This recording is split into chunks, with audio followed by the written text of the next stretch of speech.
ओळख सूक्ष्मजीवशास्त्राची introduction to microbiology इयत्ता 10वीच्या या प्रकरणाचा हा भाग दुसरा. या आधीच्या भागात आपण सूक्ष्मजीवांपासून मिळणारी दुग्धजन्य उत्पादने व अन्न उत्पादने यांचा अभ्यास केला. या भागात आपण अभ्यासणार आहोत इतर उत्पादने, अदर प्रोडक्ट्स, ज्यामध्ये सूक्ष्मजैविक विकरे, मायक्रोबियल एन्झाईम्स, प्रतिजैविके, अँटीबायोटिक्स, सूक्ष्मजीव व इंधने, मायक्रोबियल बायोफ्युएल्स, बायोगॅस आणि कंपोस्टिंग यांचा क्रमाक्रमाने व सविस्तर अभ्यास आपल्याला करायचा आहे. त्यातील पहिले उत्पादन म्हणजे सूक्ष्मजैविक विकरे, मायक्रोबियल एन्झाईम्स. यासाठी आपल्याला प्रथम विकर म्हणजे एन्झाईम्स म्हणजे काय ते समजून घ्यावे लागेल. मानवी पचनसंस्थेत स्रवणारे विकर निरनिराळ्या अन्नघटकांचे पचन करण्यास मदत करतात. Different enzyme secreted by the glands associated with the digestive system helps in the digestion of the food. उदाहरणार्थ जठरातील पेप्सिन, रेनिन यासारखी विकरे, तसेच स्वादुपिंडाच्या स्वादुरसातील अमायलेज, ट्रिप्सिन, लायपेज इत्यादी. The pepsin and rennin secreted by the stomach, amylase, trypsin and lipase is secreted by the pancreas. थोडक्यात विकरे ही रासायनिक अभिक्रियेचा वेग वाढवून उत्प्रेरकाची भूमिका पार पाडतात. Enzyme acts like catalyst which speed up the chemical reaction. November 2020ला आलेले हे 2 गुणांचे शास्त्रीय कारण. रसायन उद्योगात रासायनिक उत्प्रेरकांऐवजी सूक्ष्मजैविक विकरे वापरली जातात. Microbial enzymes are use instead of chemical catalyst in chemical industry. याचे कारण म्हणजे सूक्ष्मजैविक विकरे तापमान, pH व दाब यांची पातळी कमी असतानाही कार्य करू शकतात. Microbial enzymes work at the low temperature, pH and pressure. त्यामुळे ऊर्जा बचत होते. Energy save in the process. सूक्ष्मजैविक विकरे विशिष्ट क्रियाच घडवून आणतात. अनावश्यक उपउत्पादने त्यामुळे बनत नाहीत. Only specific process are carried out by the enzymes. Unnecessary by products are not form during the reaction. या विकरांचा पुनर्वापर करता येतो. Enzymes can be use. विकरे पर्यावरण स्नेही आहेत कारण त्यांचा पुनर्वापर आपण करू शकतो.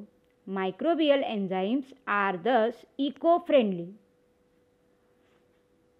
या सूक्ष्मजैविक विकरांची काही उदाहरणे: ऑक्सिडो रिडक्टेझिस, ट्रान्सफरेझिस आणि हायड्रोलेजिस.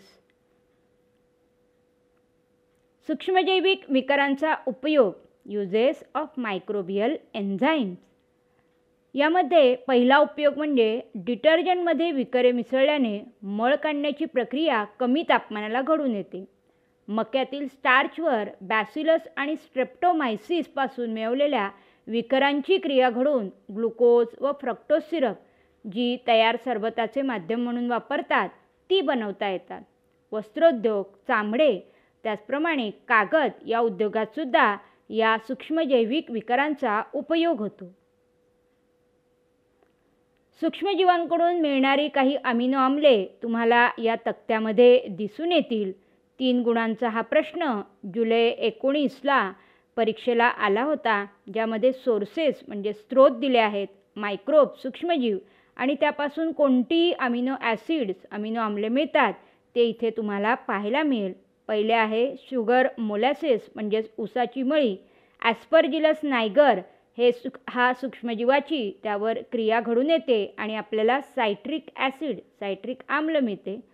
मोलॅसिस अँड कॉर्नस्टेप लिकर यावर लॅक्टोबॅसिलस डेल्ब्रुकी यापासून या सूक्ष्मजीवांपासून आपल्याला लॅक्टिक ॲसिड मिळते. तर कॉर्नस्टेप लिकरवर ॲस्परजिलस एटॅकॉनिस याची या सूक्ष्मजीवाची क्रिया झाली असता एटॅकॉनिक ॲसिड हे आम्ल आपल्याला प्राप्त होते. या प्रश्नाचा हा मराठीतला भाग मराठी माध्यमाच्या विद्यार्थ्यांसाठी इथे तुम्ही पाहू शकता. यानंतर आपण पाहणार आहोत ते म्हणजे झॅन्थम डिंक, झॅन्थम गम. बऱ्याचदा चॉकलेट, आईस्क्रीम हे पदार्थ पाहिल्यानंतर आपल्याला त्याच्यातील घट्टपणा दिसून येतो. हा घट्टपणा झॅन्थम डिंकपासून आलेला असतो. स्टार्च व मळीचे झॅन्थोमोनस प्रजातींकडून किण्वण घडून हा डिंक बनवतात, जो उच्च घनतेचा असतो. त्यामुळे गरम व थंड पाण्यात दोन्ही माध्यमात तो विरघळू शकतो. याच्यापासून आपल्याला दिलेल्या तक्त्यामध्ये जे उपयोग दाखवले आहेत ते दिसून येतात. हा तक्ता परीक्षेला पूर्ण करण्यासाठी 2 गुणांसाठी किंवा 3 गुणांसाठी येऊ शकतो. ज्या झॅन्थम गममध्ये तुम्ही उपयोग पाहू शकता. हाय क्वालिटी पेपर, उच्च प्रतीचा कागद, टूथपेस्ट तयार करण्यासाठी, विडीसाइड्स म्हणजेच निर्धोक पाणी, निर्जंतुक पाणी, त्यानंतर फर्टिलायझर्स म्हणजे खत आणि पिगमेंट्स, वस्त्रांचे रंग किंवा टेक्स्टाईल पिगमेंट्स असंही याला म्हणू शकतो. या सर्व कार्यांमध्ये आपल्याला झॅन्थम डिंक किंवा झॅन्थम गम याचा उपयोग दिसून येतो. सूक्ष्मजैविक क्रियेने मिळवलेले पदार्थ, substance obtain by microbial processing. November 2020ला हा 3 गुणांचा प्रश्न प्रत्येक भागासाठी अर्ध्या गुण अपेक्षित घेऊन हा प्रश्न विचारला गेला होता, ज्यामध्ये सूक्ष्मजैविक पदार्थ होता सायट्रिक आम्ल किंवा लॅक्टिक आम्ल आणि त्याचं कार्य आहे आम्लता देणे, टू इम्पार्ट ॲसिडिटी. ॲस्कॉर्बिक आम्ल जे अँटीऑक्सिडंट म्हणून वापरले जाते. त्याचप्रमाणे जीवनसत्व मिळवण्यासाठी सुद्धा उदाहरणार्थ विटॅमिन सी किंवा B12, B2 यासारखी जीवनसत्वे याच्यापासून आपल्याला मिळतात. बीटा कॅरोटीन ज्याच्यामुळे खाद्य रंग प्राप्त होऊ शकतो. Edible colours are obtain from this beta carotene. Polysaccharides जे इमल्सिफायर्स आहे, म्हणजे पदार्थांना घट्टपणा देण्यासाठी त्याचा उपयोग होतो. व्हॅनिलिन खाण्यायोग्य सुगंधी द्रव्ये यामुळे आपल्याला मिळतात. तर झायलिटॉल गोडी देणे, आर्टिफिशियल स्वीटनर हे याचं काम आहे. मधुमेह झालेल्या पेशंटना, मधुमेह झालेल्या रुग्णांना याचा वापर जो आहे तो केल्यानंतर फायदा दिसून येतो. यानंतरचा भाग म्हणजे प्रतिजैविके, अँटीबायोटिक्स.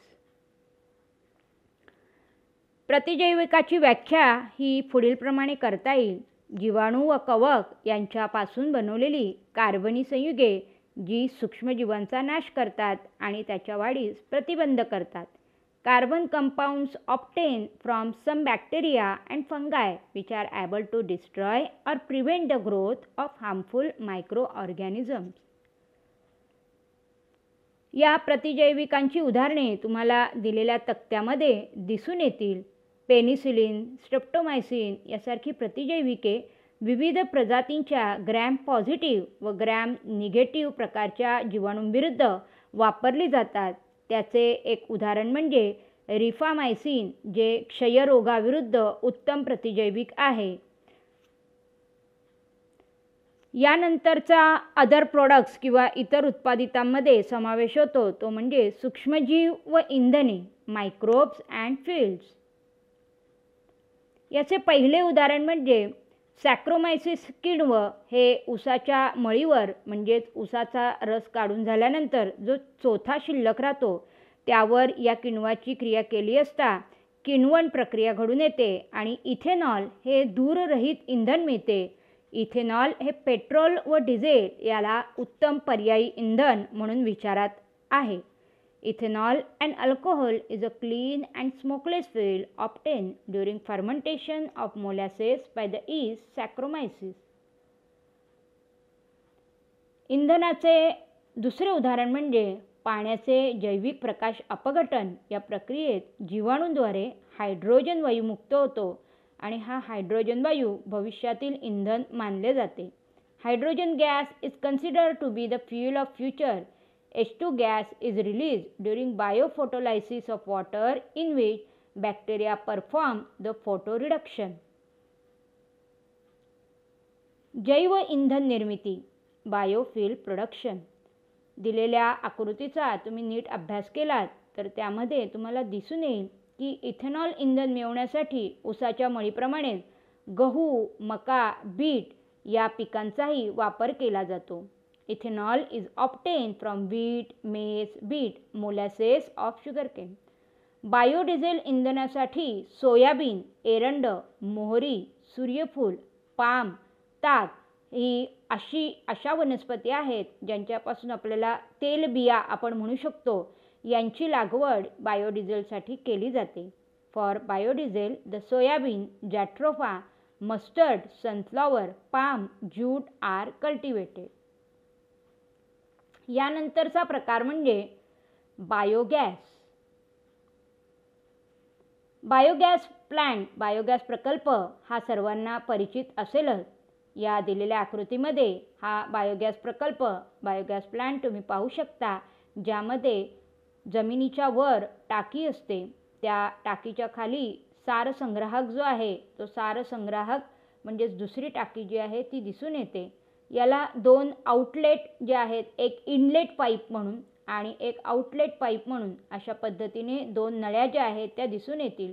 इनलेट पाईप जो आहे त्यामधून विविध प्रकारचा कचरा, ज्यामध्ये प्राण्यांचे मलमूत्र किंवा शेतातील वनस्पतीजन्य कचरा यांचा समावेश असतो, सारसंग्राहकामध्ये आल्यानंतर तिथे किण्वन क्रिया जी आहे, फर्मेंटेशन प्रोसेस ती घडून येते, ज्यामुळे आपल्याला मिथेन वायू जो आहे किंवा कार्बन डायऑक्साईड वायू याची निर्मिती झालेली दिसून येते. आणि हा वायू जो आहे तो वरच्या टाकीमध्ये जमा केला जातो, ज्यामधून हा वायू वापरासाठी उपलब्ध होऊ शकतो. तर शिल्लक राहिलेला जो राळा आहे, ज्याला स्लरी म्हणू, ही स्लरी एका टाकीमध्ये गोळा केली जाते आणि त्या टाकीतून ही स्लरी किंवा हा राळा शेतामध्ये उत्तम खत म्हणून उपयोगात आणला जाऊ शकतो. म्हणून असे हे प्रश्न की बायोगॅस संयंत्रात कोणते पदार्थ कुजविले जातात? Which different materials are compose in biogas plant? याचं उत्तर जैविक कचरा, प्राण्यांचे मलमूत्र व शेतातील वनस्पतीजन्य कचरा. Animal and plant waste, dung and urine of the animals, farm waste etcetera. दुसरा प्रश्न, त्यातून कोणकोणते उपयुक्त पदार्थ मिळतात? Which useful materials are obtain through it? उत्तम प्रतीचे खत, बेस्ट क्वालिटी मॅन्युअर, इंधनात मिथेन वायू, कार्बन डायऑक्साईड वायू आणि थोड्या प्रमाणात हायड्रोजन सल्फाईड वायू. कुजण्याची क्रिया कोणामार्फत घडते? Decomposition occurs through which organism? तर याचे उत्तर आहे की प्राण्यांच्या विष्ठेत असणाऱ्या मिथॅनोजेनिक जीवाणूमार्फत कुजण्याची क्रिया घडून येते. The methanogenic bacteria present in the excreta of the animals. यानंतरचं उत्पादन म्हणजेच कंपोस्टिंग. घरातील ओला कचरा व सुका कचरा असा वेगळा केल्यानंतर ओल्या कचऱ्याचे सूक्ष्मजीवांच्या मदतीने नैसर्गिकरित्या विघटन घडवून आणता येते. Microbes can bring about natural decomposition of the organic compounds. नैसर्गिक विघटन होत असताना अनेक जीवाणू व कवक यांच्या प्रजाती या सेंद्रिय पदार्थातील म्हणजेच ओल्या कचऱ्यातील जे मूळ घटक आहेत ते पुन्हा निसर्गात पाठवतात. During the biodegradation some bacteria and fungi bring about such decomposition and release the inorganic constituents back into the nature. Compost खत अशा रीतीने पुनर्चक्रीकरणातून बनते. Compost is form in such a way by recycling process. या पुढील भागात आपण सूक्ष्मजीवांची विविध रासायनिक प्रक्रियेतील भूमिका, role of microbes in various process यांचा अभ्यास करणार आहोत.